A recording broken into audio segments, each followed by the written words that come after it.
महाराज म्हणतात की आपल्या जीवनामध्ये जे सुखदुःख येतं ते कशामुळे येतं? आपल्या संचित कर्मामुळे येतं. मग त्याच्यासाठी काय करावं लागेल बघा. काय म्हणतात? तापल्या वाचुनी नवे अलंकार, पिटून या सार उरील येते.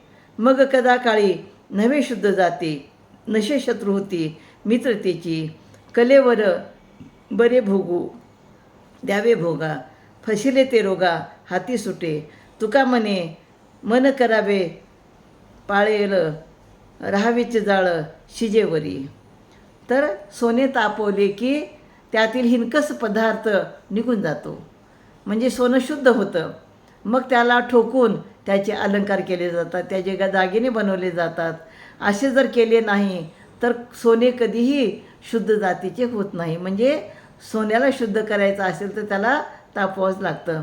त्याचप्रमाणे मन शुद्ध केले, चांगले विचार आपण मनात आणले तर वितुष्ट दूर झाले. म्हणजे जे पूर्वी आपल्याला शत्रू वाटत होते तेच आपल्याला मित्र वाटतात. शरीराला संचित कर्मानुसार जसे भोग येतील तसे भोगत राहावे. जसे शरीराला एखादा गळू झाला की तो गळू कापल्याशिवाय रोग बरा होणार नाही. त्यामुळं तो गळू कापू द्यावा. थोडे दुःख होईल पण तो गळू कापला की एकदा रोग बरा होईल. त्याचप्रमाणे आपले भोग आपण भोगावेत, त्याविषयी दुःख वाटू देऊ नये.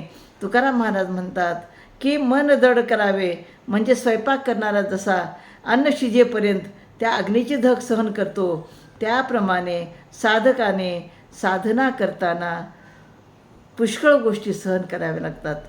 म्हणजे साधना करताना, भजन कीर्तन करताना, नामस्मरण करताना आपण बऱ्याच गोष्टी सहन कराव्या लागतात. तेव्हाच आपल्याला म्हणजे ईश्वराचं दर्शन होतं असं या ठिकाणी सांगतात.